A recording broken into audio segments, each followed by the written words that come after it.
So a lot of you DM'd me about my post that said intent is a new UI. You asked, what exactly does that mean? Because at the end of the day, both, OpenAI, ChatGPT, or let's say Google are competing, right? Google with Gemini.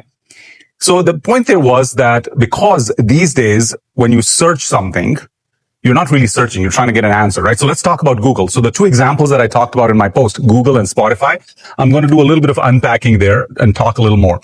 So on Google, we all knew that 10, 15 years ago, that was the search engine. Whenever you asked a question, they would come back with 10, 15 links. The top 3, 4 made a lot of sense. You had to do some work and you got your answers.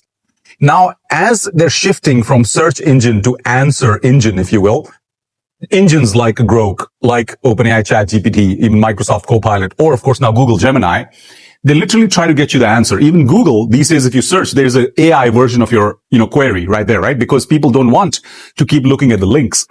What that does is, of course, for Google, what that means is they were able to make money. As everyone knows, the revenue model, the business model for Google was when those links were generating traffic for companies and product vendors, they would sell those, right? So Google Ads, that's where they made all the money. Now people are not clicking those links. So that's where the revenue of Google could be at stake.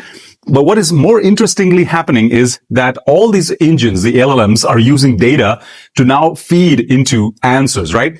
So there's a lot of people starting to talk that, hey, should these guys actually pay for the content that they're using to provide the final consumers? I'll take the second example that I talked about in the post, Spotify. There, I think I mentioned about the DJ kind of understanding what you're in the mood to listen. But if you think about it, if you read this news, Spotify paid $10 billion for new music creation. What they're doing is they're just not a list of music providers and trying to understand through AI what you like to listen. There was this news where they are becoming almost like a content aggregator, a marketplace, if you will, to say that, let's say someone says, I am in the mood for dancing with my dog today. Give me a nice song. There is no such thing, right?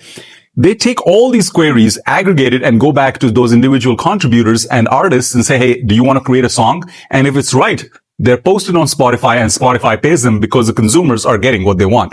So the direction of the internet is changing. It doesn't mean that the internet is going to die. It's definitely mutating towards saying that because your intent is becoming the new UI, the business model of these companies is going to change, and the winners are going to be the ones who understand how content works and what people really want in terms of real answers. And that's where the value truly is.